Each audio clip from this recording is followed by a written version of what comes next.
Good morning and thank you for joining. We are expecting a few more, so I might just give people a couple of minutes to join, and then I'm not having to repeat things, but a very warm welcome whilst we wait.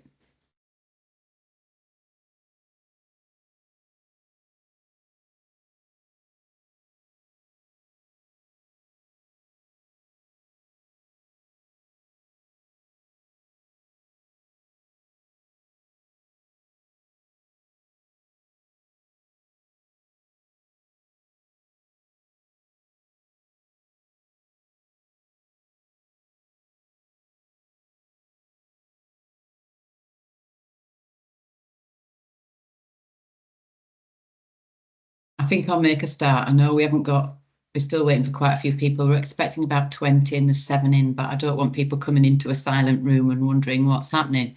So good morning and welcome to the first Share Forum for CityCare. We're very excited and delighted that we're able to run this event and actually really start our patient engagement and co-production. My name's Judith Douglas. I'm the Director of Nursing Quality and HP at CityCare, and I've got Sue Barnett as my Deputy Director of Nursing, and also we've got the presenters who will introduce themselves when they start to do their presentations. We've got Jo in the background who's going to move us on with the slides, so we'll start with the next slide, please, Jo, if that's okay. So just to let you know around how this is going to work, this is our first webinar as an organisation, so please bear with us if it feels a bit clunky or if we don't quite get it right. I'm sure it will get smoother as we go on. You've all been muted by default, so there's no need to manage your own mute settings during the session. And we're going to use the chat function to for you to ask any questions or raise any points or make any comments. And we will be reviewing that through, obviously, each of the presentations so that we can ensure that we're capturing your feedback. We're going to learn together. And so actually, please don't hesitate to ask any questions or any comments that you want to make. Obviously, we'll all be respectful and constructive, and we welcome diverse perspectives and diverse opinions. That is absolutely fine, and that's the way that we're going to learn together, and also make sure that we capture everyone's views on the services that we're presenting, the questions that we're asking. It is being recorded for sharing on YouTube and various other channels through social media. So if you have any concerns about these, please let us know in advance, because we'd want to respect that. And if you experience any technical issues during the session, please use the chat to let us know. Okay, next slide. So what is the Share Forum?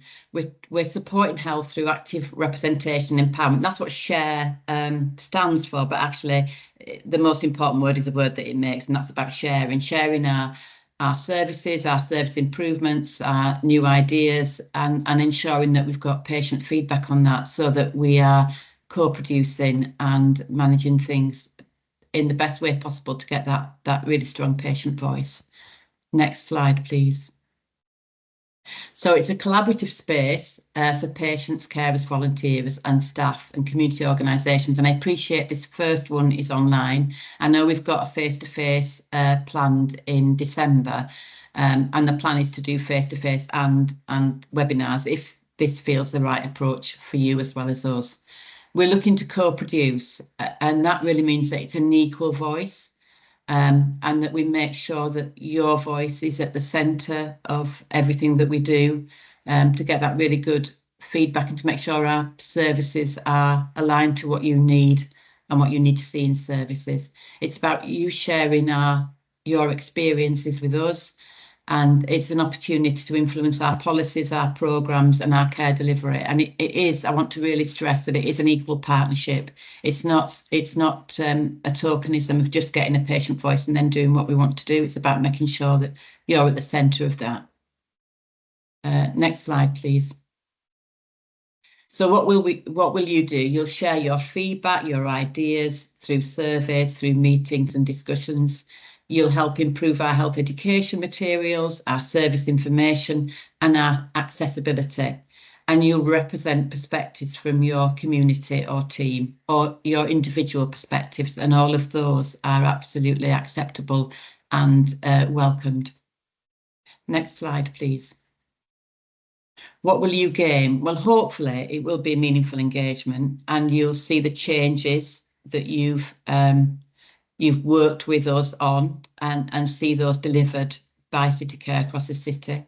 We'll build relationships, and you'll build relationships with staff, community groups and volunteers, and you'll learn more about our services and how they work. Next slide, please. How do you get involved? And this is our email address, and then we've got the next meetings that we've already got planned in the diary. And as you can see, there's a mixture of in-person and online, because I think it's important to also meet in person to build those relationships up, and to just foster that equal partnership. Next slide, please. Let's make a difference together. And now I'm just going to go through the terms of reference, and I'm not going to spend a long time on these. Next slide, please, Joe. But it's just important that we actually just consider these. And obviously, any comments or queries or things that you want to say about them, by all means, put it in the chat. So as I said before, it's about helping us improve our services and make sure that they're sensitive to your needs and requirements, really, as a community and as an individual. And it's what we do to ensure that you have a space where you can discuss those ideas without any judgments or concerns. It's absolutely an open forum. And we're going to work together to improve our services and to support you to give those views and ideas, and also work with us to make sure that they're implemented, and actually what you've suggested is then reflected in the services that we provide. Next slide, please. I am eventually looking for a chair from the patient group, and that will be chosen by the group. So it'd be a joint chair, because I think it's important that it is that joint endeavour and that joint partnership. And I think an equal chair just gives it that standing from the start. And what we will do is we'll share how that's going to happen. It's probably going to be through an expression of interest, and then we'll sort something out for the December meeting so that we can so that you can actually elect your chair. Because I don't think it's about us electing the joint chair. I think it's about the patients electing the joint chair, but we can work through what that means at a later stage. But it's set out in the terms of reference. We've planned to meet every 2 months. If we need some extra meetings, then we can actually hold them as required. And the forum will run if there's a chair or deputy chair needs to be there, along with some patients and staff. We'll keep a list of who comes to each meetings, and as I say, it'll either be in a community place or online.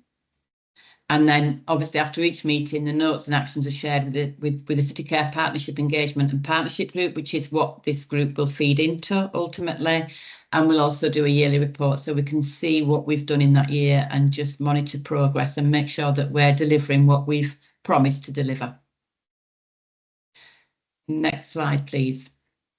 Right, this brings me on to Zoe, who's going to discuss her respiratory service and ask the questions that she needs to ask and get the views that she needs to get from you. So I shall pass over to Zoe. Thank you, Judith. So I'm Zoe Stiles. I'm a clinical lead physiotherapist with the Integrated Respiratory and Home Oxygen Service. And one of the new developments within the service is our respiratory workshop. Next slide, please. So the Integrated Respiratory Service is quite a wide service. We provide acute and chronic care for patients with a confirmed respiratory diagnosis. So we deliver programmes like pulmonary rehab across the city, and some of you may have engaged in some of those sessions. And we also see people at home when they're acutely unwell after they've been in hospital, and to support them with any changes with their respiratory medications. So we work in patients' homes, in clinic settings, all across the city. So we we looked at developing a respiratory workshop so that we could target sort of a different aspect and try and ensure that we were engaging with as many patients as possible. And as I give you a quick chat through sort of what the respiratory workshops are doing, I'll explain some of the things that we've been monitoring as a way of looking at how this is integrated well into the service. Next slide, please. So the respiratory workshops themselves are educational. We've done this as part of a project with the National Respiratory Programme, so they the audit programme. So they look at all the data that we collect for things like pulmonary rehab, but they ran a quality improvement project and the service engaged with that. And one of the things that we looked at was attendance within our nurse clinics. So I'll come back to that in a minute. But the respiratory workshops themselves, we've used the staff that we've already got, so we didn't need any additional resources, and used the venues that we use for our pulmonary rehab sessions. What we decided to do was engage with patients who are new to our service, so we could explain a little bit more about how our service works and make sure that the patient ended up in the right aspect of the service. So I've already explained how they can access sort of acute and chronic care and pulmonary rehab sessions. What we were finding was there were a lot of patients referred for pulmonary rehab who perhaps didn't understand how that might help them, and so they couldn't make an informed choice as to whether they wanted to engage with the programme itself. And we felt that something like a respiratory workshop, which explained a little bit more about how the service works, could make sure that the right patients ended up with the right sort of part of the service so that they could engage effectively. So the respiratory workshops themselves, as I said, they are an educational component, and the idea of the education was to cover the current NICE guidance for COPD, and it's also relevant for other respiratory conditions. So we look at the basics of respiratory care. So that includes inhaler technique, which is vital. Obviously, taking your medications effectively is important. Looking at flu vaccination, probably very topical this time of year. We're coming up to winter pressures, and I know there's a big push on flu vaccination now across all areas of the country. We look at nutrition, self-management plans. So this helps patients to understand a little bit about their condition and know when to seek the right advice and where to seek that advice from. And we also look at smoking cessation, and we've worked collaboratively with Thriving Nottingham to get support from them. So they've been supporting us with some of the sessions as they're available to engage with patients who are ready to engage with smoking cessation. And I know we're coming up to October, stopover tomorrow, and so that's another aspect that I know that will definitely be pushed over the next month for smoking cessation. And we also talk about pulmonary rehabilitation as well. So the idea of covering those topics, so those are the key aspects for NICE guidance to make sure that patients have a basic understanding of all of those aspects of care for their respiratory condition. And we also, as I said, we also explain a little bit about how our service in particular works in the city. So our patients can access care acutely 7 days a week from 8 till 7 if they're unwell with their breathing. So we're aiming to reduce hospital admissions.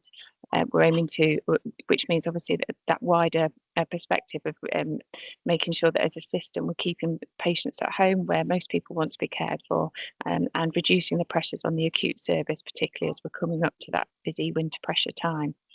So the other thing we explain while they're there is around pulmonary rehabilitation. So getting people to understand that it's activity at a level that they can manage.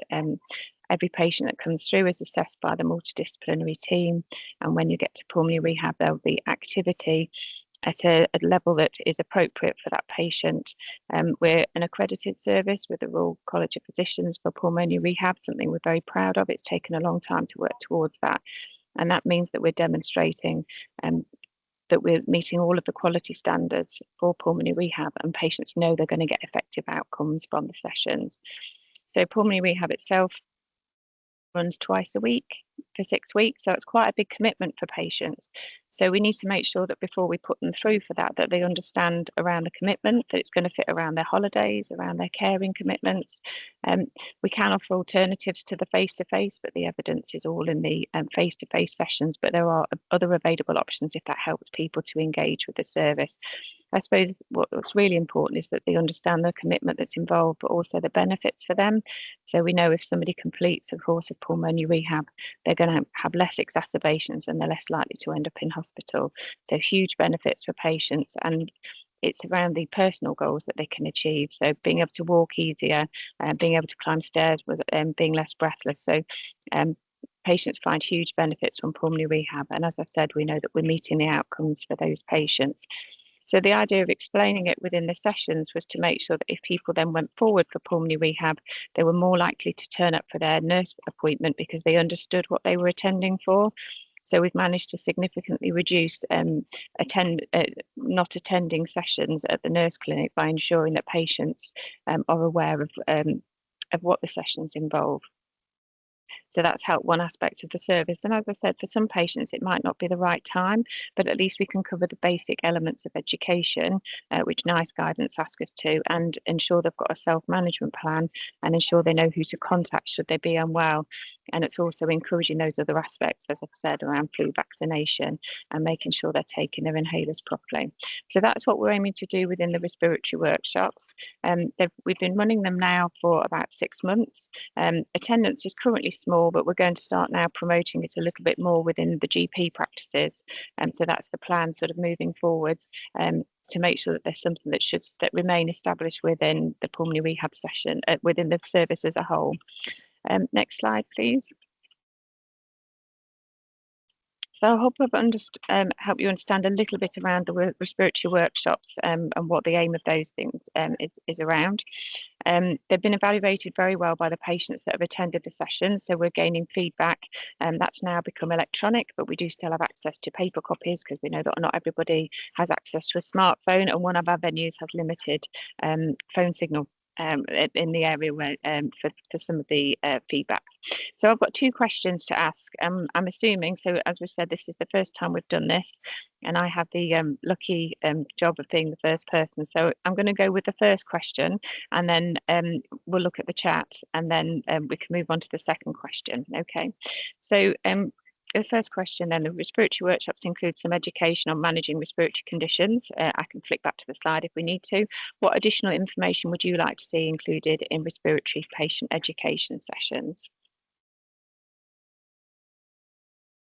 So I think the plan was to try the chat function and see if anything appeared in there. And if at some point there's not lots of engagement in there, we'll perhaps move on to the second one, because sometimes one question might spark a little bit more interest perhaps than the other one.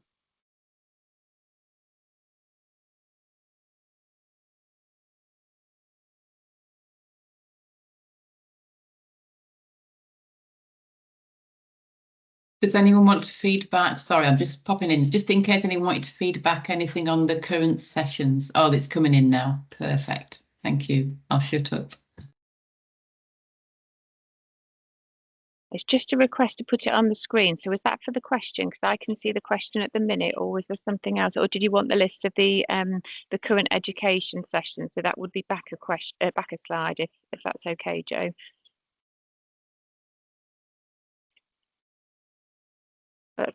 That's helpful. Yeah, nutrition based on a diverse community. Yeah.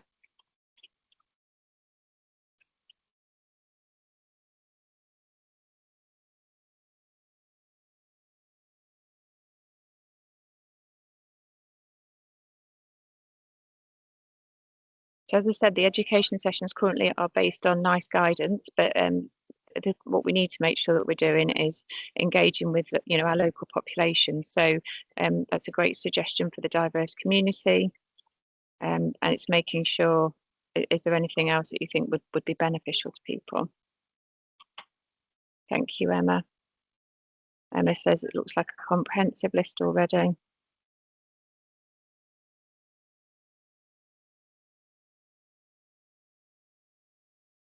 Okay, shall I move on to the next question, and then we can see whether there's anything that perhaps comes in the chat later on, and I'm happy to, obviously, if people have any other ideas later on. So shall I move on to the second question, if that's okay, Joe? So jump slide.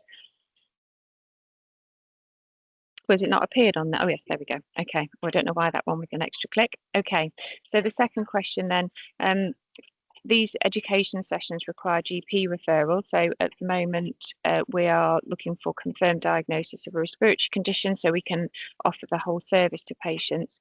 If possible, would you consider self-referring specifically for the educational aspect of the service? So is that something that you think would be beneficial?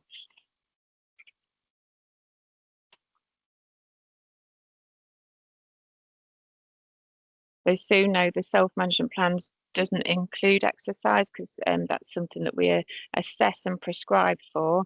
We can also link into Thriving Nottingham for patients to access via there if the service isn't right for them at the time. It looks like there's some agreement around the self-referral.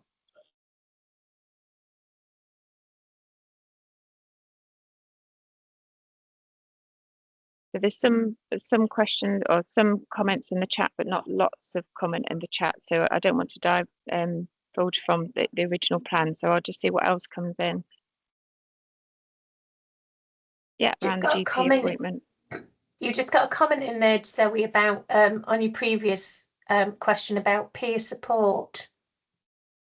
Well, I missed that one. Sorry. Let me just scroll up. Yeah, they're on peer support. Yeah, that's a good. Thank you, Jane. Yeah, that's so. The one thing that we have engaged with, so we were involved in the IMPROVE trial, which is looking at improving the uptake and completion of pulmonary rehab, and that used a buddy system. So somebody who's previously a lived experience member, someone that's completed pulmonary rehab, engaging with people to encourage them to attend the sessions. Is that kind of along the line of what you were thinking? So I'm due to attend and speak at a conference in a couple of weeks' time, and I'm hoping that might be something that we move forwards with. And I have had links with Miriam from the volunteer service in the past, and I think that's something that I think they're going to be encouraging off the back of the research. Is that what you meant, Jane?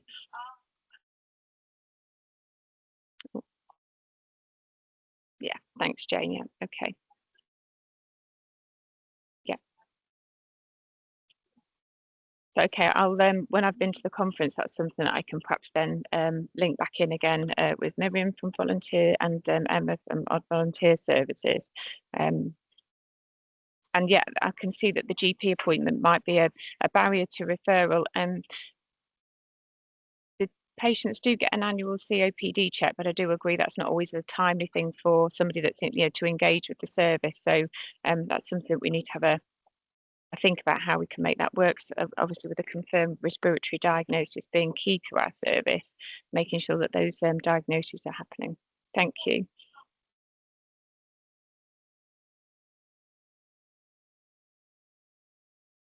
Raising awareness for self-referral.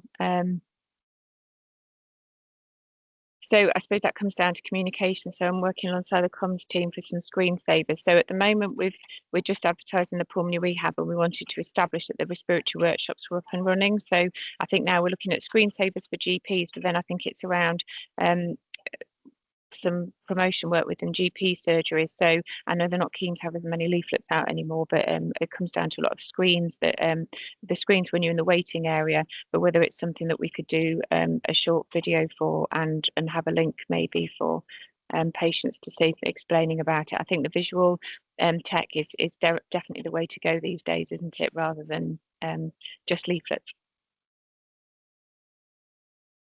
Yeah, and I get the engagement. Sorry, I'm just reading the chat as I'm talking. Sorry. So Amanda's commented that not everybody obviously has access to apps, etc. So I think it's looking at different formats, isn't it? And sometimes having those available in different languages as well to make sure that they're appropriate to get everybody to engage. Thanks. That's really helpful for us as a service.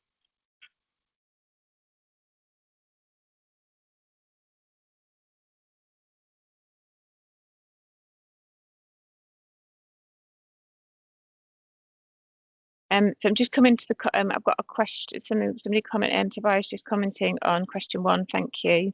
I know a lot of people know what's healthy, but the bigger problem is actually nutrition advice when it comes to changing dietary habits. So within the workshop, we're very much a light touch approach to all of these things, and it's a short amount of time that we can spend with somebody in that forum. And maybe we need to be looking more at sort of linking in with Thriving Nottingham around the and working a bit more collaboratively, because I agree it can be very difficult to change habits, particularly if you've got a respiratory condition, and for a lot of people we work with, life is very busy. So I absolutely agree with you. It's around having the money to buy the appropriate food and the time in the day, isn't it, to cook that food. So maybe those lifestyle changes can come from working a bit more collaboratively. And thank you, Amanda, for the detail about the leaflets are preferred in some areas. Easy read flyers are still favoured. Thank you.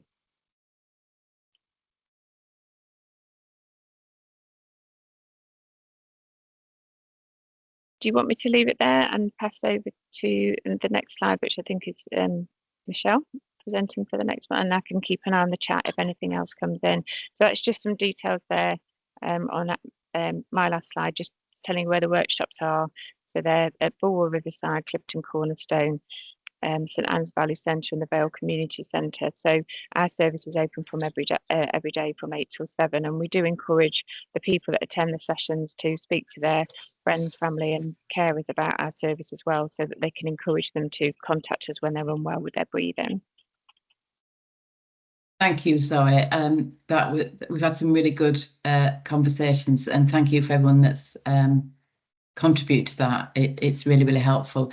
And now we'll pass on to Michelle Parsons and Annabelle to talk around their care navigation system service. So I'll hand over to you two. Thank you very much. Thank you. Morning, everybody. My name's Annabelle Taylor, and I'm one of the heads of services for CityCare. And I'm going to talk to you this morning about the new county-wide care navigation service. So we currently have a care navigation service in the city and indeed across most areas of Nottingham, apart from Bassetlaw. But what we want to talk to you about today is the mobilisation of a new county-wide service that starts from tomorrow, actually, the 1st of October, which CityCare went through a tendering process and was successfully awarded the contract. So we will be providing the service now across Nottingham and Nottinghamshire, and that includes right up to Bassetlaw, which currently doesn't have a care navigation service. Could you move the slide on, please? Thank you. So, as I said, we've got a service in the city already that will continue, and then we've got the service covers Mid Notts, South Notts and Bassetlaw. So just to talk a little bit about the aims and objectives of the service. So the service will identify and case manage vulnerable patients with the big focus is around frailty. And referrals will be identified through a set of workflows utilising a frailty score to identify the most vulnerable patients, but also the service will focus on long-term conditions, so people with cardiovascular disease, respiratory conditions such as those that Zoe's just been referring to, coronary heart disease and diabetes are the focuses currently for the service. So I'm going to hand over to Michelle, who can give you a little bit more information about where we're at the moment, and then we've got some questions we'd like to pose to you, please. Could you move on? Thank you. Morning, everyone. My name is Michelle Parsons. I'm a team manager over care navigation, and I've been managing the service since 2013 when it was launched within CityCare. So what the idea is what we want to do is navigate our patients across the health and social care system, because we know how difficult it is at the moment to actually join up social care and healthcare. So this should hopefully then improve better outcomes for our patients living in Nottingham and Nottinghamshire. And what's really key to this mobilisation of this new service is actually working with our voluntary sector communities who we've already reached out to in many of the areas. Next slide, please. So I suppose it's just over onto the thoughts and ideas. So I think, patients and external people are really key to this service. And at the minute, care navigation hasn't been patient facing, whereas now it's become patient facing. We want to engage with our patients. We really want to know how it is best to work with you. So question 1, what would be the best way for us to communicate with patients?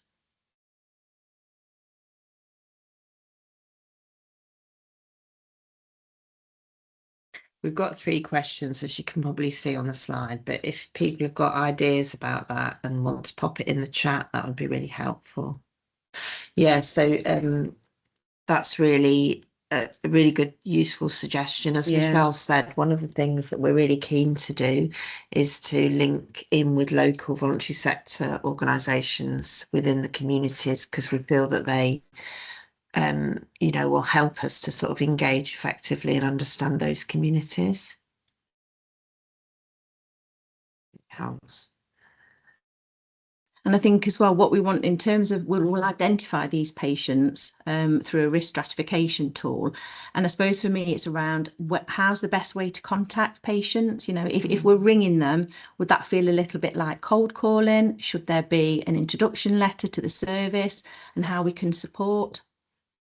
Text messaging, you know, would text messaging help, which is, you know, very, very green.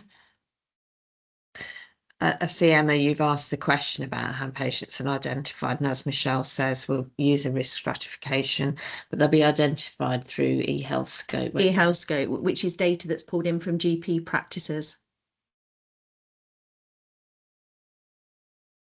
So video for community leaders, great idea. Do you mean that a video for us, for community leaders, or a video from community leaders? I'm not quite clear.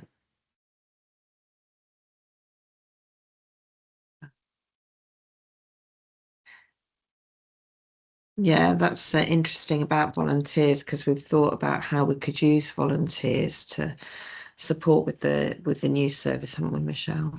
Yeah, and we would be contacting the patients. We wouldn't be expecting them to come to us, Jane. But I suppose for me, it's around how's the best way to communicate with those individual patients.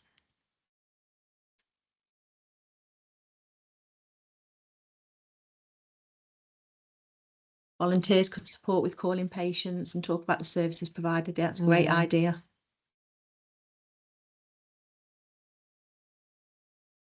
I think we've got some more messages. If you could scroll up a little bit. Thanks, Carol. Yeah, it's a very good point, Carol. Because one of the ones that we are looking at on the workflows is patients with dementia. Yeah, we could use volunteers in the health centres to support us. Good idea.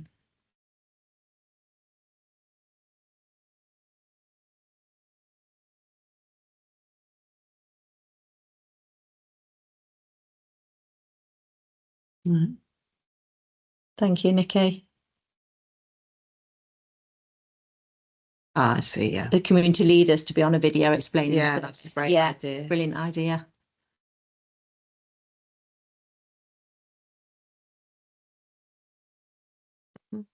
Thanks, Jane. Thanks, yeah. Jane. I think we'll need the volunteers in terms of supporting people, and it's almost like that little bit of hand holding as well, which some patients like. Thank you. They're really, really useful ideas. Thank you very much. So the second question just relates to sort of feedback from patients, meaningful feedback, because it's not something that we've done in this service before, because they've not been patient facing. Yeah, I think we'd be really keen to link into community events to help engage with people. That's a great idea. And text messaging, yeah. Thanks, Amanda. So yeah, we're interested building on that around yeah. So we've connected with NCVS across all areas in the city, in Mid Notts, in Ashfield and Bassett Law, haven't we, to try and start making those links and participating with some of those local community groups. And we've got quite a few meetings, haven't we, to join? Yeah, the community they've groups. identified some useful meetings across the various areas where there's lots of community engagement existing that we can be a part of. So I'm just we're interested in your views as to how we can gather meaningful patient feedback about the new service once people have received it. And I think that'd be really valuable, because obviously it's a new service that's launching. Obviously it's a new way of working, contacting patients. So I think it's really important about how we gather that.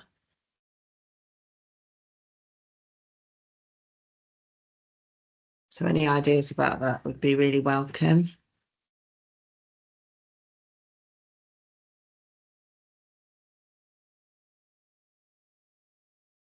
Perhaps through directly engaging in it similarly with your community groups and groups in the community.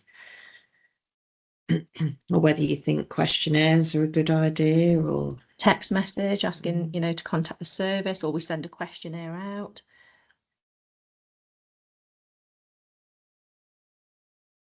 I suppose it's whether you've got any ideas about how we gather the most meaningful feedback, because often we send out information for feedback and we often don't get very high response rates. So it's just whether you had any other ideas about how we could do it.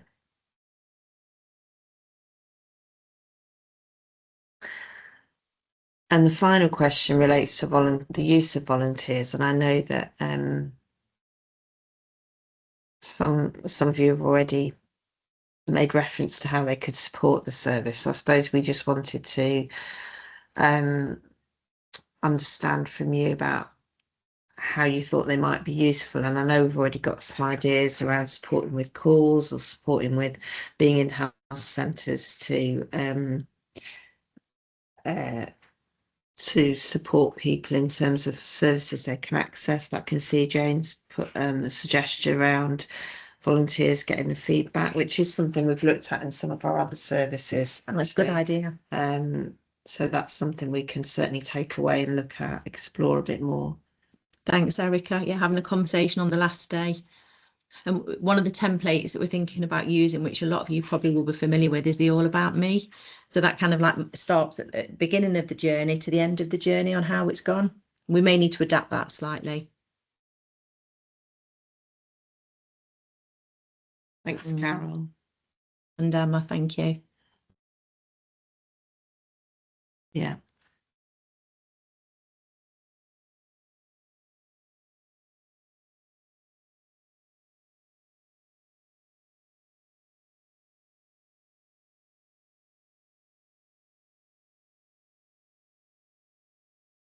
Okay. Thank you, Amanda. Thanks, Amanda. That's really useful feedback. Thank you very much. Thank you. There's been some really useful comments and suggestions there, which we can take away and have a proper look at. It's been really useful. Don't know if there's anything else anyone wants to comment on. I mean, probably just worth saying that whilst the staff are moving over to CityCare from tomorrow, the service will sort of carry on as is at the moment, won't it, in the various areas, and probably will be fully up and running in the new model from the beginning of December. So it'll probably be at that point that you might start hearing from us, and in terms of linking in with some of the local community organisations and some of that community engagement.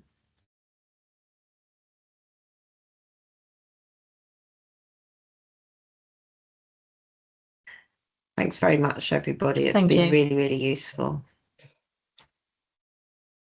Thank you. Really appreciate everyone's contribution. And I think both services have got some really valuable feedback that will help with the forming of the new services going forward and the patient education sessions. Sue, is there anything you want to say from a logistics point of view in relation to the feedback forms and how they can put in further views if they require? Yes, so we have developed a feedback form which we will send out to both presenters to get their feedback, so they can share their experience and things that we might want to do differently or things that worked well. And we'll also be sending out to participants who've joined the session today a feedback form, because obviously, as Judith said, this is a really new concept for us. And, you know, we are learning as we go. And if people feel like the chat's been a helpful way of communicating and everybody being able to have their share their thoughts and ideas, or they've not, or there's different ways that they think that these things can be managed, then we want to hear that, and we want to kind of grow and learn and develop the process. We're really hoping, aren't we, Judith, that this is going to be a a really solid space that we can start to bring some of these things and really get people's input into it. So watch this space that'll be coming out within the next sort of week to 10 days. Perfect. And we are, as I said, looking at community venues for the next meeting, which will be face-to-face on December the 4th. So again, look out for more details on that, and we'll try and make it as central and also as accessible as possible. Is there anything else anybody wants to say as final comments? Otherwise, I won't keep the meeting going on longer. Obviously, you can have some time back, but I just want to reiterate again how grateful we are that you've attended, for the feedback that you've given, and hope to receive your feedback soon and hear from you soon. Michelle, I think you're on mute. It's me actually, Judith. I just wondered whether is there any way that the comments in the chat can be shared so we can review them afterwards? And absolutely, that's absolutely key. Yeah, absolutely. All of those will be shared, as will all the feedback. Okay, so perfect. So if nobody's got anything else to say, again, I will thank you very much and end the event, and hope that you enjoy the rest of your day. Thank you very much.